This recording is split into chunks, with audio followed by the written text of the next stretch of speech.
a move that no one saw coming, Canada just shut the door on all US food imports. This isn't just a trade dispute, it's a nationwide crisis. With 3.4 million jobs hanging by a thread, Americans are scrambling to make sense of this economic bombshell. For decades, the US counted on Canadian imports to keep grocery store shelves stocked and food prices low. But after a fierce political clash and a series of aggressive tariffs, Canada has drawn a line in the sand. Now, grocery stores are running out of basics, food prices are soaring, and desperate American farmers are looking for answers. Why did Canada make this drastic move? What will it mean for millions of workers and consumers? And could this boycott change the balance of power between the two countries? What's happening? For American businesses that had grown accustomed to a steady flow of Canadian dollars, the boycott hit like a punch to the gut. Food producers across the Midwest and the South were blindsided by immediate cancellations from their northern neighbors. Orders for dairy, grains, and fresh produce were abruptly frozen. Perishable goods started piling up in warehouses, leading to spoilage and significant financial losses. Logistics companies faced chaos as truckloads of food meant for Canadian supermarkets had nowhere to go. Routes that had been profitable for decades suddenly became liabilities. Trucking firms, already struggling with rising fuel prices, began laying off workers. In Texas alone, hundreds of drivers were given pink slips within days of the boycott announcement. The human impact was swift and brutal. A dairy farmer in Wisconsin, who had relied on Canadian contracts to keep his business afloat, described it as a death sentence. He had just expanded his operation to meet increasing demand from Toronto grocery chains. Now, his milk was being dumped because there was no one to buy it. His employees, many of whom had worked on the farm for generations, faced unemployment for the first time in their lives. Food processors were equally devastated. A canning plant in upstate New York, which had just secured a major deal with a Canadian distributor, found itself stuck with a surplus of unsold goods. The factory manager, caught off guard by the sudden downturn, described it as watching years of hard work go down the drain. Political leaders in Washington were slow to respond. Republicans and Democrats alike scrambled to formulate a response. President Trump, rather than acknowledging the economic pain, blamed Canada's leadership for acting out of spite. He dismissed Carney's decision as a publicity stunt and assured voters that the U.S. economy was strong enough to weather the storm. But behind closed doors, his advisors were sounding the alarm, warning that the boycott could spiral into a full-blown economic crisis. But as American businesses braced for impact, entire communities were about to be caught in the crossfire. The community backlash. When your town's survival depends on cross-border trade, one policy can tear it apart. U.S. border towns have always had a unique relationship with Canada. In places like Buffalo, New York, and Detroit, Michigan, Canadians aren't just tourists, they're essential customers. Families cross the border to shop, dine, and attend events, pumping millions of dollars into local economies. But after the boycott, these towns saw a dramatic decline in foot traffic. In Buffalo, a restaurant owner whose business had thrived on Canadian clientele found his dining room almost empty. Usually, Ontario plates filled the parking lot, but now they were nowhere to be seen. He lamented, "I've never seen it this bad, not even during the pandemic."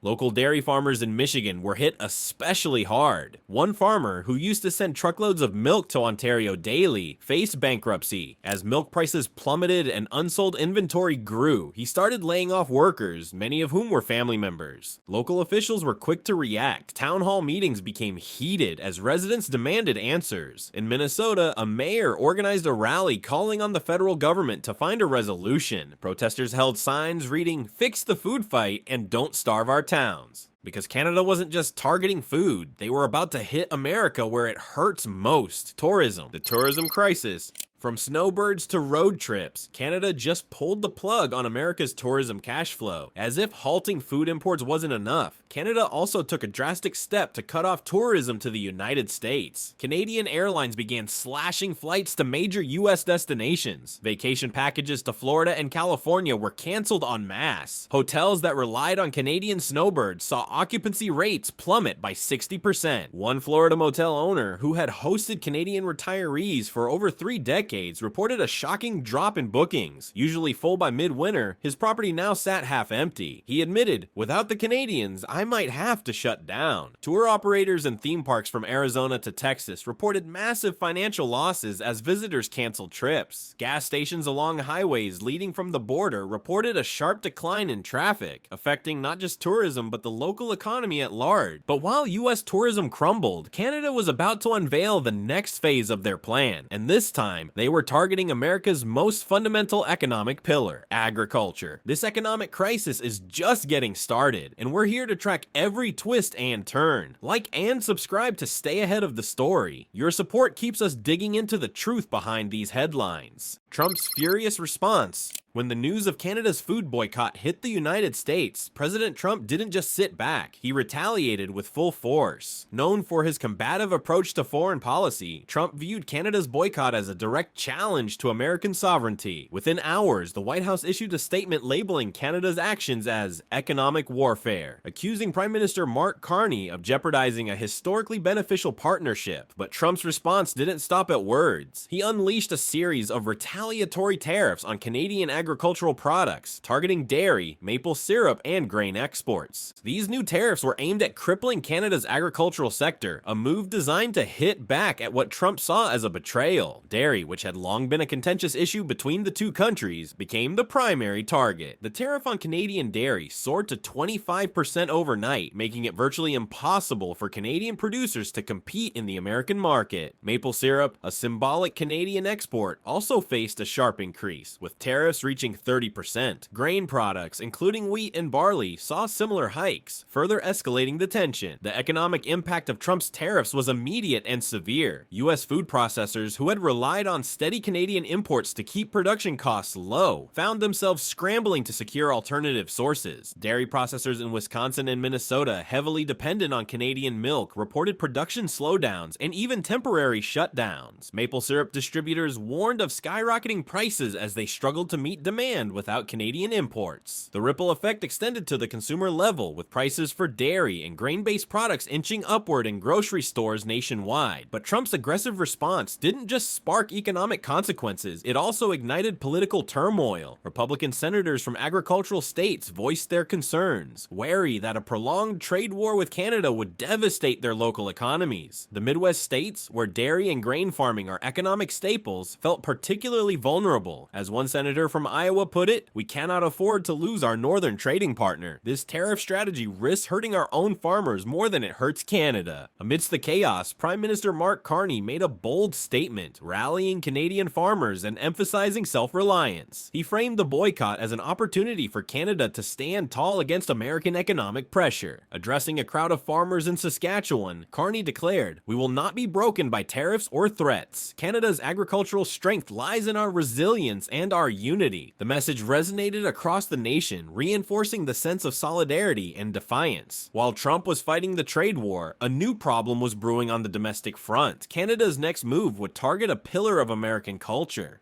Fast food takes the hit.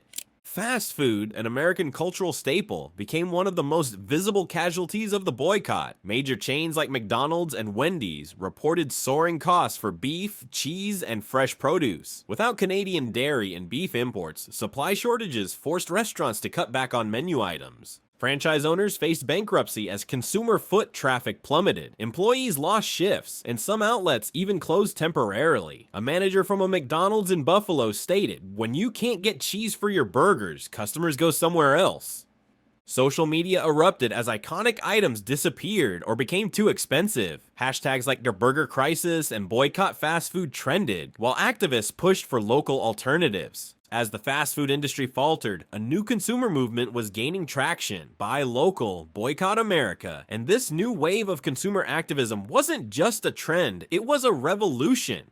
Building the local food economy. When Canada decided to boycott US food imports, it was not just a retaliatory move, it was a strategic pivot that marked the beginning of a new era in the country's agricultural policy. Rather than succumbing to potential food shortages, Canada took decisive action to bolster its domestic production, turning a potential crisis into an opportunity for self-reliance. The government's response was swift and comprehensive. Under the leadership of Prime Minister Mark Carney, the federal and provincial administrations launched the Food Sovereignty Initiative. This program aimed to reduce dependency on U.S. imports by investing billions into local agriculture. Farmers, especially those in dairy, grain, and produce sectors, received grants to expand their operations. This funding was not just a financial lifeline, it was a long-term strategy to secure the nation's food independence. In urban centers like Toronto, Vancouver, and Montreal, the initiative inspired a surge in urban farming. Community gardens blossomed in unexpected places, on rooftops, in vacant lots, and even in schoolyards. Local governments offered incentives for residents to grow their own produce, leading to a remarkable shift in urban food culture. Instead of seeing the boycott as a burden, Canadians embraced the challenge, fostering a sense of community and patriotism. Economically, the results were impressive. Community-supported agriculture programs became more popular than ever. These programs, where consumers buy shares of local farm produce, ensured a steady income for small farmers while strengthening the bond between producers and consumers. Dairy and grain production increased significantly, enough to meet most domestic demands. Instead of relying on imported foodstuffs, Canadians began to see the value of locally sourced products. Socially, this shift became a cultural movement. Online campaigns promoting homegrown businesses flourished, with hashtags like #BuyCanadian trending on social media. People took pride in choosing Canadian products, and local farmers markets became bustling hubs of community activity. One remarkable success story came from Alberta, where a dairy cooperative managed to triple its output within just 6 months. With the financial backing of the initiative, they modernized their equipment, expanded their herds, and stabilized milk prices at a time when U.S. dairy imports had dried up. The cooperative's success became a national symbol of resilience, celebrated as proof that Canada could not only survive the boycott but thrive because of it. But Canada's success wasn't just about resilience, it was about attracting new global partnerships. As Canada strengthened from within, the world started taking notice. International support floods in.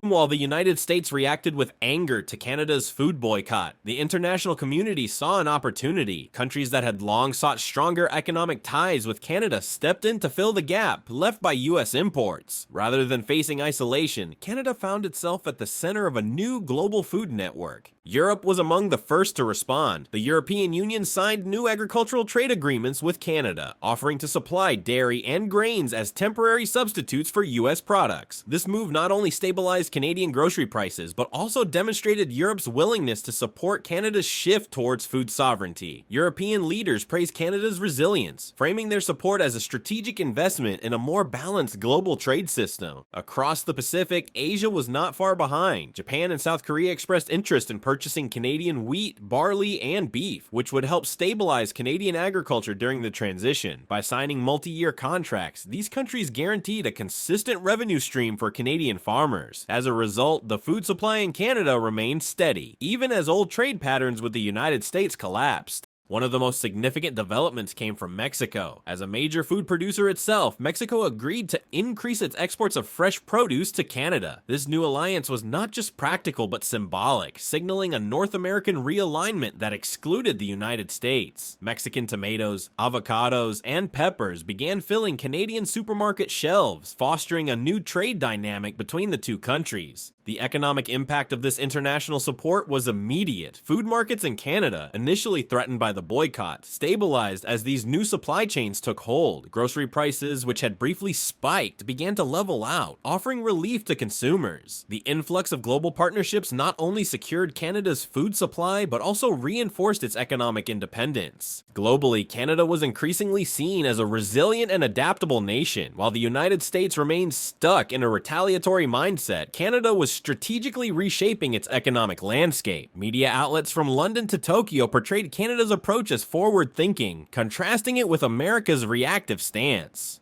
And while Canada secured new allies, the United States was about to experience a wave of political backlash from within. Political division in the United States. The boycott not only disrupted trade, but also sparked a political firestorm within the United States. Agricultural states, already burdened by trade uncertainties, openly rebelled against the federal government's stance. Farmers and food producers in the Midwest accused President Trump of putting politics above their livelihoods. Emergency meetings were held in states like Iowa, Kansas, and Wisconsin, where governors pressured Washington to reverse the tariffs. Meanwhile, coastal states like California and New York took a different approach. Instead of waiting for a federal solution, they explored direct food import agreements with Canada. These states argued that maintaining a stable food supply outweighed national politics. The divide was stark. Agrarian states felt abandoned, while metropolitan regions sought pragmatic solutions. The political fallout intensified as Republican leaders from agricultural areas criticized Trump's aggressive posture. Many openly questioned whether the tariffs had backfired, pushing Canada to cut ties and seek other partners. On the other side, Democratic leaders called for immediate de-escalation, warning that continued conflict would only deepen the crisis. Public sentiment was shifting rapidly. Polls showed a growing disapproval of how the administration handled the crisis. Protests erupted in rural communities where job losses were hitting hard. Farmers who had once supported Trump felt betrayed, caught in a political game they had no control over. And when it seemed the crisis couldn't escalate further, a new consumer movement took hold. The Buy Local Revolution. As Canadians rallied around local food production, American consumers began to feel the impact of soaring prices and dwindling supplies. In response, a grassroots movement emerged, focusing on self-sufficiency. Urban farming initiatives spread rapidly, with cities like Seattle, Portland, and Chicago turning vacant lots into community gardens. Local governments offered grants to support these projects, hoping to mitigate the food crisis. Grocery stores began prominently labeling Made in America products, urging people to support domestic agriculture. Meanwhile, social media campaigns promoting local farming took off, with hashtags like #HomegrownUSA trending nationwide. The cultural shift was profound. Restaurants began to revise menus to include only locally sourced ingredients. Farmers markets became more popular as people sought fresh, reliable produce. This movement was not just about survival. It became a form of protest, rejecting the global trade chaos that had disrupted everyday life. But as Canada flourished, American consumers faced a harsher reality: food shortages and skyrocketing prices. And the global consequences of this economic shift were only just beginning.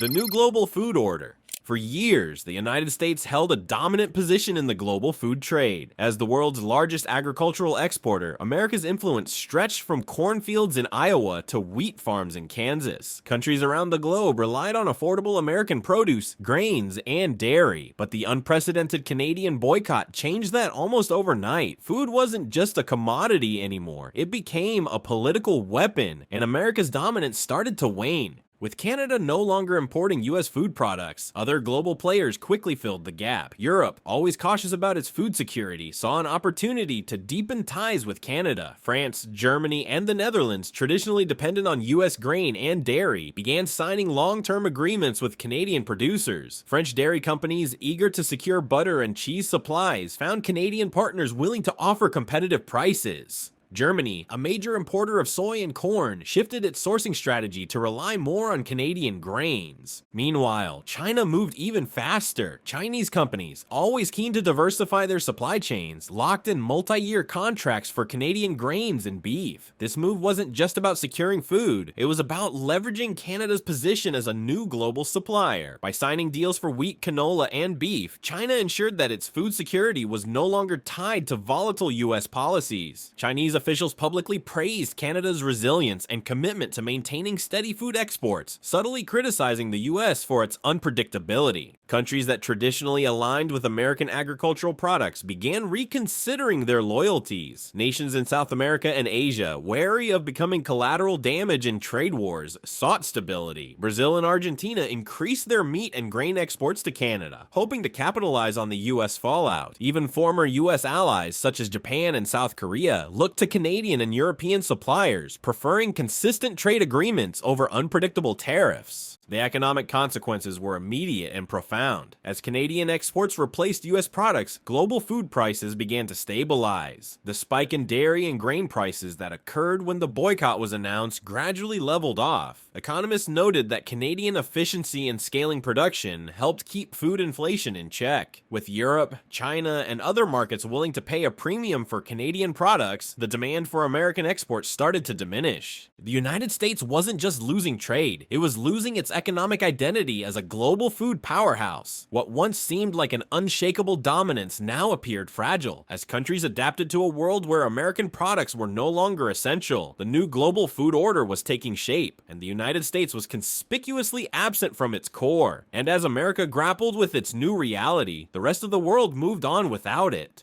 The food crisis at home. Back in the United States, the fallout from the Canadian boycott hit hard and fast. What started as political rhetoric quickly turned into an economic nightmare, and the most visible impact was at the local grocery store. Shelves that once displayed an abundance of fresh produce, dairy products, and grains became increasingly bare. Milk and cheese prices doubled within weeks, and bread, once a staple that cost less than $3, now commanded upwards of $6. Major cities like New York, Los Angeles, and Chicago were the first to feel the pinch. In Brooklyn, a single mother who typically bought groceries for $50 a week now struggled to keep her budget under $80. In Los Angeles, restaurants that relied on affordable produce from Canada saw their costs surge, forcing many to hike menu prices or even close temporarily. Panic buying set in as consumers rushed to stock up on essentials, fearing that the next grocery run might yield even fewer options. Rising food insecurity hit low-income communities the hardest. Food banks in Detroit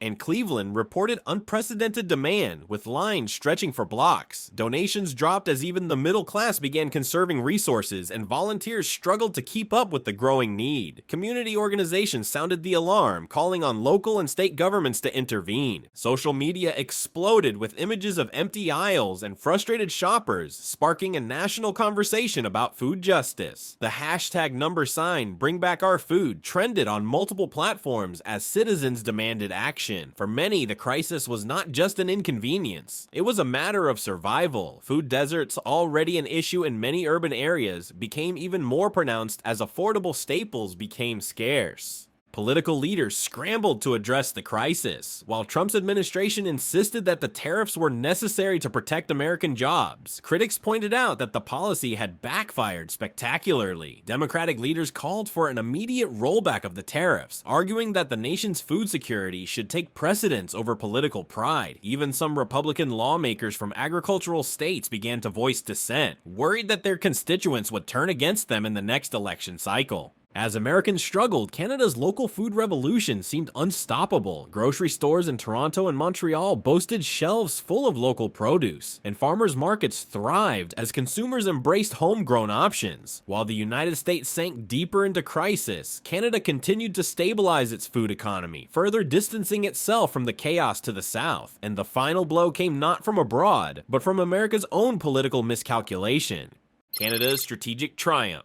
While the United States was reeling, Canada's strategic planning proved to be a masterstroke. Prime Minister Mark Carney, criticized at first for his aggressive stance, was now praised for foresight. Canada didn't just weather the storm, it turned the crisis into an opportunity to become a global food supplier. Investments in local agriculture, previously seen as overly cautious, paid off as Canadian farms ramped up production. Farmers who once worried about the impact of US tariffs now found themselves overwhelmed with international orders. Media outlets praised Carney's leadership, framing Canada not as a reactive player, but as a visionary. Countries facing similar US trade threats began looking to Canada for collaboration. Nations from Asia, Europe, and even Latin America sought partnerships, seeing Canada as a model for resisting economic coercion. International headlines declared that Canada's commitment to food sovereignty was not just smart, but essential in a volatile global market. For Canadians, this shift marked more than economic success. It was a cultural victory. The boycott had unified the country, sparking a renaissance of local pride and self-sufficiency. As America's influence waned, Canada found itself at the forefront of a new global order.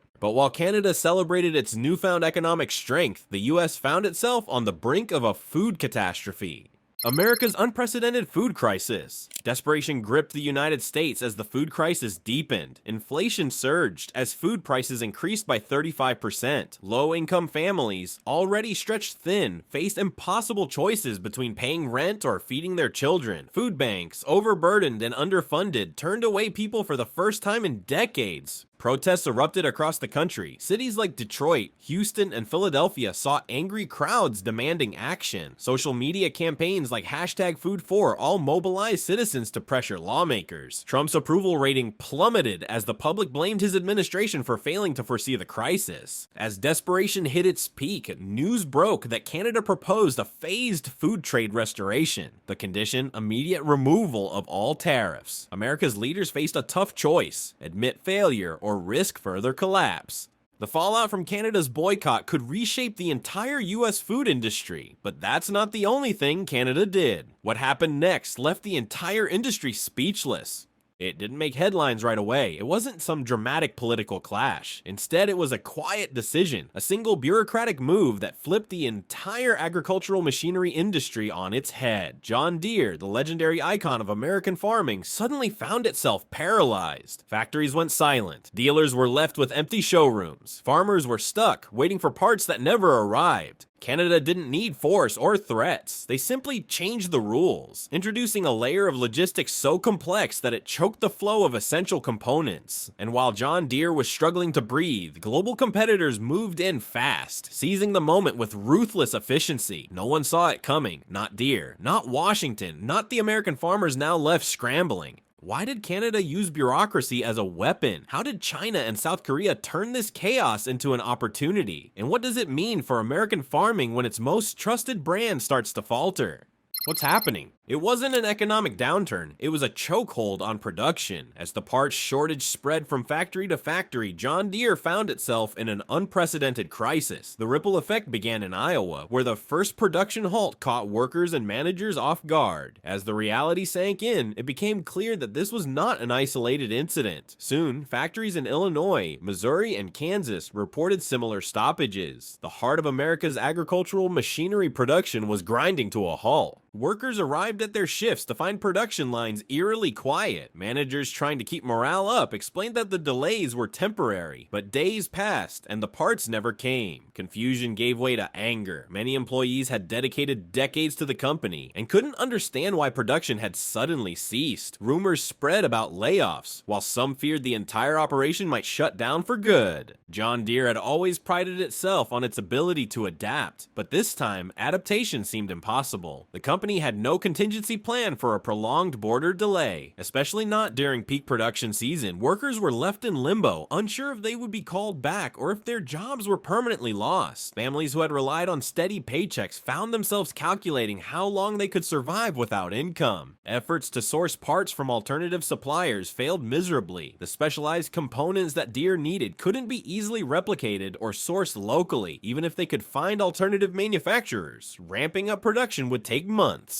Deere's reliance on Canadian suppliers had been seen as a strategic choice, until the border delays made that strategy a liability. As the days stretched on, some factories started dismantling partially assembled machines just to free up space on the factory floor. This was no longer just a delay, it was a full-scale manufacturing meltdown. Workers began to realize that this wasn't just a temporary hiccup, but a systemic failure. Their faith in the company began to wane, and whispers of job losses became more frequent. By the end of the first month, layoffs began. Hundreds of workers were sent home with the promise that they might be called back once the parts arrived. But deep down, many knew that their jobs might never return. Morale plummeted. For the first time in decades, John Deere looked vulnerable. And just when Deere thought the worst was over, the fallout reached the dealerships. As factories went silent, dealers faced an even more chaotic reality. Dealer desperation, a crisis of trust in rural America.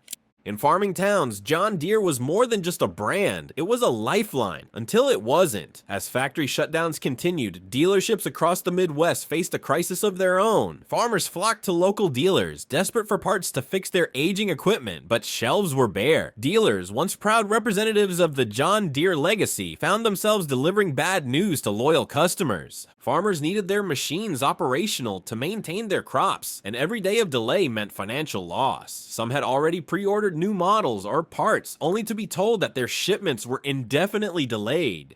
In tight-knit communities, this felt like a betrayal. Trust in the iconic green and yellow began to wane.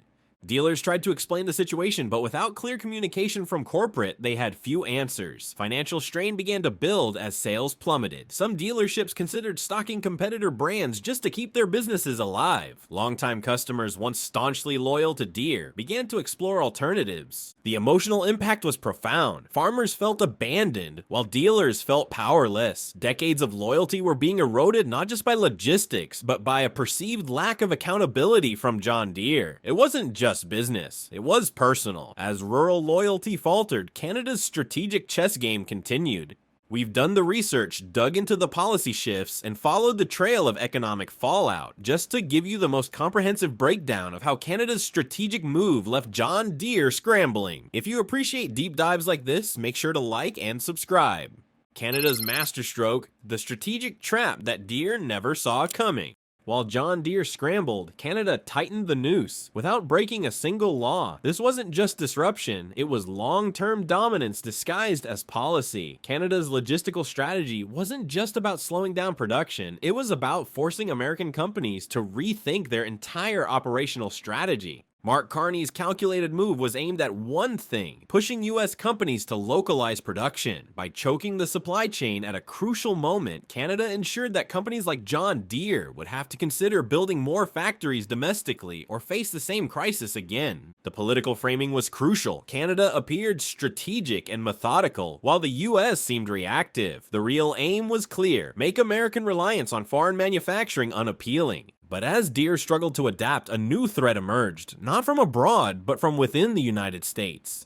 Farmers abandoned, the dealers have nothing left to offer. For farmers, loyalty is a way of life, until the machines stop working. In small farming communities, John Deere is more than just a brand. It is a symbol of reliability, a trusted partner in every planting and harvest. So when machinery started breaking down and parts were nowhere to be found, the frustration turned to outright panic. Farmers rely on their tractors, balers, and combine harvesters to keep their operations running smoothly. Yet, as the supply chain chaos continued, essential parts simply stopped arriving. Dealers who had long built their reputations on having the right part at the right time were left empty-handed. Showrooms once filled with gleaming new models now felt hollow, as if the very soul of the business had been ripped out. Dealers across the Midwest reported the same issues: engines without pistons, hydraulic systems without pumps, and digital consoles that couldn't be updated because the necessary modules were stuck somewhere across the Canadian border. Farmers, already struggling with unpredictable weather and rising input costs, now faced a new crisis: machinery that could not be repaired. In rural Nebraska, one dealership owner summed up the situation grimly: "We have the showroom, and we have the brand, but we've got nothing to sell. It's like being a bank with no money." Farmers, some of whom had been loyal to John Deere for generations, started exploring other brands, often reluctantly. Some farmers began scouring online forums and classifieds looking for used parts or equipment from non-Deere brands. Others started to consider switching to foreign manufacturers despite their deep loyalty. For many, it felt like betraying a family tradition, but survival came first. As one Kansas farmer put it, "I bled green for 30 years. But loyalty doesn't fix a broken planter in spring. The impact on local dealerships was catastrophic. Customers who had put down deposits months in advance started pulling out. Others went to neighboring counties or states, hoping to find a dealer that still had inventory. Reputations built over decades crumbled as dealers struggled to explain why they couldn't meet demand.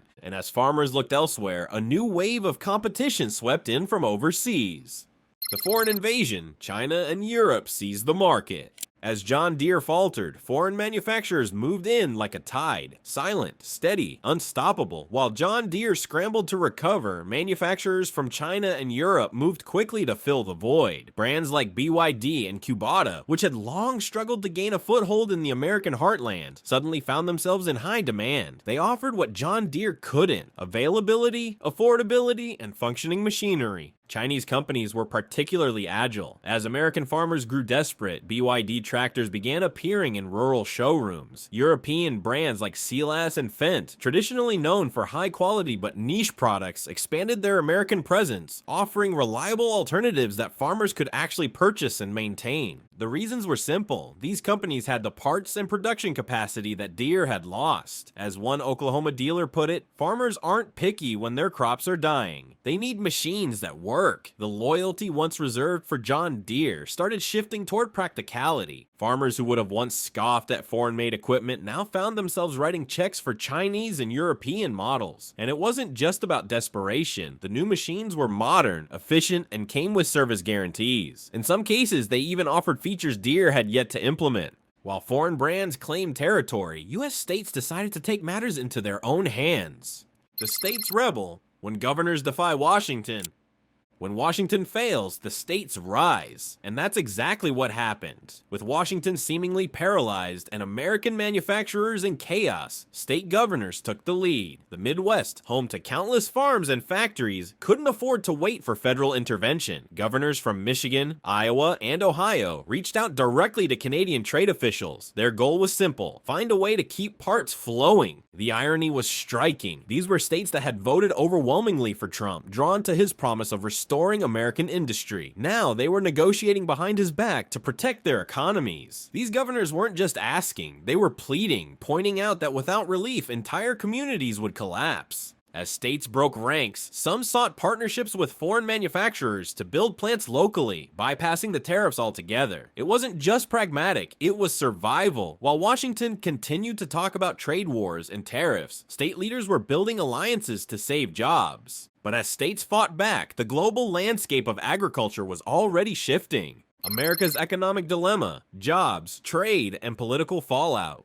When jobs vanish and imports surge, even loyal voters start questioning their choices. The collapse of John Deere's production did not just disrupt supply chains, it sent shockwaves through the entire Midwest. Communities built around factories found themselves facing unprecedented unemployment. In towns where green and yellow had dominated the landscape, the absence of factory work was more than just a loss of income, it was a loss of identity. As layoffs mounted, the political landscape began to shift. Voters who had staunchly supported Trump's aggressive trade policies were now questioning their wisdom. The very policies intended to protect American manufacturing seemed to have backfired spectacularly. Retaliatory tariffs aimed at bolstering domestic production instead crippled the most iconic American agricultural brand. Local economies were hit hard. Cafes near the factories closed early as fewer workers meant fewer customers. Small businesses that relied on agricultural spending saw sales plummet. Communities that had once thrived on the stability Deere provided were now grappling with the reality of economic stagnation. Anger, once directed at Canada for the initial disruptions, slowly shifted toward Washington. Farmers and workers felt betrayed by a government that had promised economic revival but delivered uncertainty. Grassroots movements began forming, demanding that the administration address the growing crisis. Rural politicians, once vocal supporters of the tariffs, found themselves dodging questions at town halls. The trade strategy itself appeared fundamentally flawed. While the tariffs were supposed to protect American jobs, they inadvertently made it more cost-effective for companies to relocate production abroad. Ironically, even Deere had explored shifting some manufacturing outside the United States to avoid the financial burden. As the heartland felt the pressure, frustration brewed, leading to public demonstrations and community meetings where local leaders struggled to provide answers. Amidst this growing tension, a surprising narrative emerged. A push from voters demanding pragmatic solutions rather than partisan rhetoric. Rural communities began advocating for new policies that would protect their livelihoods without sacrificing trade relationships. The once solid political ground beneath nationalist rhetoric started to crumble, revealing a more nuanced demand for economic stability over ideological purity. But as the heartland felt the pressure, a new force was quietly gaining momentum on US soil. Amid the chaos, unexpected alliances were forming within the United States. The unexpected alliance. States and foreign manufacturers unite.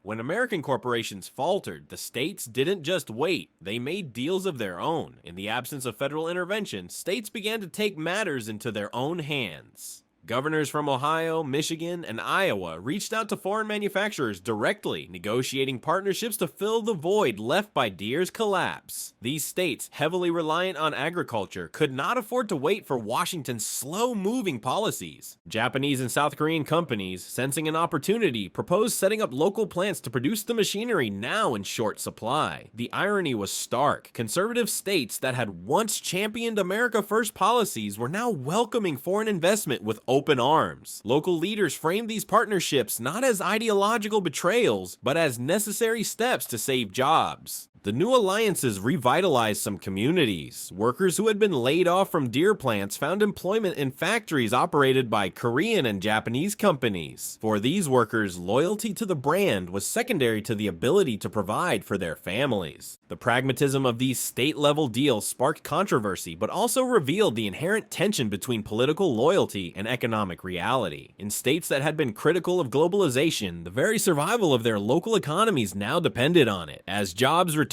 and new machinery hit the fields, some communities began to see the new partnerships as a pragmatic step forward. But while states adapted, America's largest corporations were left to fend for themselves. As new alliances formed, the biggest shock was still to come from within corporate America.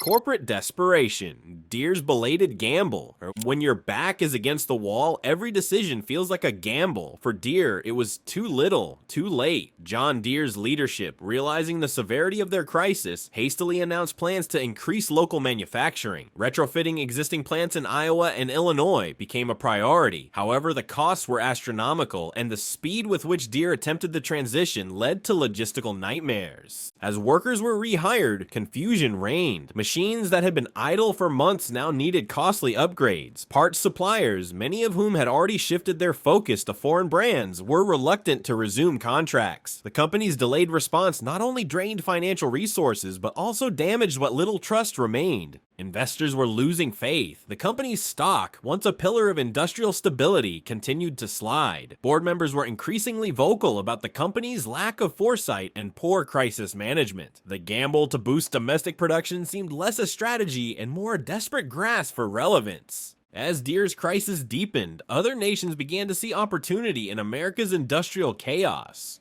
Japan's strategic reassessment, a nation under pressure. When your biggest export market becomes your biggest problem, it's time to rethink your strategy. Japan's relationship with the United States has always been defined by economic interdependence. For decades, Japanese automakers like Toyota and Honda have relied on the vast American market to drive their global success. However, the recent wave of tariffs has shattered this equilibrium. As the United States aggressively targets imports, Japan finds itself facing an existential crisis. How do you protect an industry when your biggest customer becomes your biggest adversary? The Japanese government, caught between safeguarding its automotive sector and maintaining diplomatic ties with Washington, is scrambling to respond. Officials have convened emergency meetings with top executives from Toyota, Honda, Nissan, and other major manufacturers. The goal: to develop a strategy that mitigates the financial hit while preserving Japan's automotive dominance. Some lawmakers have suggested imposing retaliatory tariffs on American goods, but the risk of escalating the trade conflict has kept such ideas in check. Instead, the focus is on shoring up domestic production to minimize reliance on the American market. Automakers are pursuing two primary strategies. The first is localized production, shifting more manufacturing to the United States to avoid tariff impacts. Toyota, for example, has accelerated plans to expand its plant in Kentucky, hoping to boost local output by 20% within 3 years. Honda is considering similar moves, including building a new facility in Ohio specifically for electric vehicle production. The second strategy is diversification, aiming to reduce dependency on American consumers by increasing exports to Southeast Asia and Europe. This dual approach may mitigate immediate damage, but it also reflects a harsh reality. Japan's automotive industry must evolve or risk obsolescence. Public sentiment in Japan is rapidly shifting from frustration to anger. Initially, many viewed the tariffs as just another skirmish in the ever-volatile world of global trade. Now, however, the impact on jobs and production is becoming evident. Japanese workers who build vehicles intended for American consumers are worried about job security, and some unions are calling for stronger government intervention. Protests outside government offices have become common, with citizens demanding policies that protect local workers rather than appeasing American trade demands. But as Japan scrambles to adapt, other Asian giants are quietly celebrating. China and South Korea, sensing an opportunity, are moving quickly to capitalize on the void left by Japan's recalibration. While Japan strategizes, China and South Korea are already executing their plans. China and South Korea, unexpected winners. While Japan is reeling from the tariff shock, China and South Korea are stepping into the gap with calculated precision. These two countries, long perceived as manufacturing powerhouses, are now poised to become dominant players in the American automotive market. As Japanese brands struggle to navigate the new landscape, Chinese and South Korean automakers are seizing the moment to expand their influence. Leading the charge are companies like BYD and NIO, both of which have been aggressively expanding their presence in the United States. Seizing on the void left by Japanese manufacturers, BYD has announced plans to open 2 new assembly plants in Texas and California, focusing on affordable electric vehicles. Meanwhile, NIO is partnering with local dealerships to increase its network coverage, offering incentives to dealers willing to stock their models. The strategy is simple: flood the market with affordable, reliable electric vehicles at a time when traditional manufacturers are still adapting to new regulations. South Korea, meanwhile, has taken a more conservative but equally strategic approach. Hyundai, already a significant player in the American market, is ramping up production at its Alabama and Georgia plants. The company is also fast-tracking the introduction of its new electric crossover, aiming to appeal to environmentally conscious consumers looking for alternatives to traditional brands. By maintaining a strong production base in the United States, Hyundai avoids the tariff pitfalls that have ensnared its Japanese counterparts. What makes China and South Korea's strategy so effective is their agility. Rather than resisting the tariff changes, they are leveraging them. By investing in localized production and forming partnerships with American suppliers, they are positioning themselves as resilient and adaptable. This approach not only strengthens their economic footprint, but also builds brand loyalty among American consumers disillusioned by price hikes from established manufacturers. But while Asia adapts, Europe is facing a crisis of its own. Unlike their agile Asian counterparts, European luxury brands are trapped in a strategic quandary that could redefine their position in the global market. As Asia rises, Europe faces a dilemma that could reshape its luxury market. Europe's shockwave, luxury brands caught in the crossfire. Mercedes and BMW didn't just lose customers, they lost their entire pricing strategy. European automakers have long enjoyed a prestigious position in the American market. Brands like Mercedes, BMW, and Audi symbolize luxury, performance, and engineering excellence. Yet the tariffs have disrupted their entire business model, forcing them to reassess not just pricing but their very identity. Unlike mass-market brands, luxury automakers cannot simply move production to avoid tariffs. Their business model relies on high-quality, European-made components and meticulously controlled manufacturing processes. Relocating production to the United States would compromise the very essence of their brand, yet absorbing the cost of tariffs risks pricing their vehicles out of the market. Mercedes, for instance, faces an estimated cost increase of 15% per vehicle, pushing even entry-level models out of reach for many consumers. In response, some brands are considering a drastic move, scaling back American operations entirely. BMW is evaluating the feasibility of reducing its model lineup in the United States, focusing only on high-margin vehicles. Audi, meanwhile, is offering more flexible leasing options to absorb some of the cost increases without fully passing them on to consumers. The real dilemma, however, lies in maintaining brand value. If European automakers opt for local production, they risk diluting the perceived quality that justifies their premium prices. On the other hand, maintaining the status quo risks market irrelevance as American consumers shift to more affordable alternatives from Asia. And while Europe grapples with reality, Detroit is eyeing a comeback. Once left for dead in the global automotive race, American automakers are sensing an opportunity to reclaim their home turf. As Europe struggles, American automakers sense an unexpected opportunity. The new normal, reimagining the automotive world. What if the automotive industry as we know it is gone for good? The tariffs have not just shaken the automotive industry, they have reshaped it. What began as a targeted economic move has now spiraled into a complete realignment of global manufacturing. As the dust settles, one thing is clear: the auto industry will never be the same. One major shift is the rise of American-made electric vehicles. With tariffs pushing the cost of imported cars sky high, American manufacturers are doubling down on localized production. Companies like Ford and General Motors are pouring billions into electric vehicle factories, betting that consumers will prefer locally built cars over expensive imports. Consumer preferences are also shifting. As imported vehicles become pricier, there's a growing sense of pride in buying American. What was once a symbolic gesture is now an economic necessity. For the first time in decades, local brands are competing not just on nostalgia, but on practicality and affordability. One thing is certain, the auto industry has changed forever, and the road ahead is uncertain. As the dust settles, the new world order in agriculture and manufacturing becomes clear. If this story left you questioning the future of American manufacturing, let us know in the comments. How do you think John Deere will recover, and what does this mean for rural America? Don't forget to subscribe for more in-depth stories like this. We're keeping our eyes on every twist and turn so you don't have to. Thanks for watching, and I will see you in the next video.